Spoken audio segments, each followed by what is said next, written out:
Well, it is a very concerned and skeptical Israeli Prime Minister Benjamin Netanyahu indeed meeting with Russian President Vladimir Putin at the Kremlin, hoping to sway perhaps Russian diplomacy to side or more with Israel. It's going to be a complicated task, certainly much more complicated than it was with the French president who in the past 48 hours gave Israel plenty of guarantees that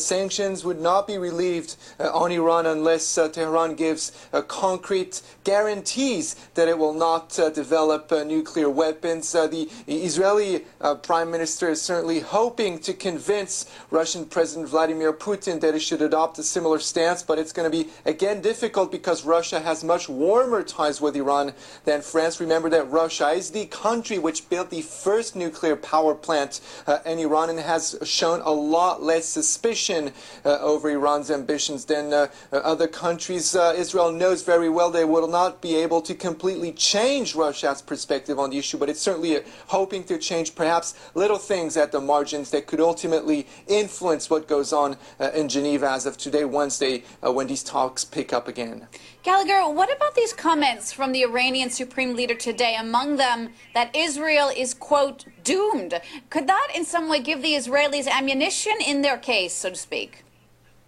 Well, definitely you can expect the Israeli Prime Minister to use this quote coming from Iran's Supreme Leader as proof that his regime should not be allowed to possess nuclear weapons, weapons of mass destruction, because it has sworn yet again, time and again, to wipe Israel off the map. So the Israeli Prime Minister is using this in order to show that for his country, Israel, this is an existential matter and not simply a conceptual diplomatic issue. And this is why he will most likely tell the Russian president that Tehran should not be allowed to possess weapons of mass destruction because it could be tempted to use them, and this would certainly ignite a very dangerous nuclear arms race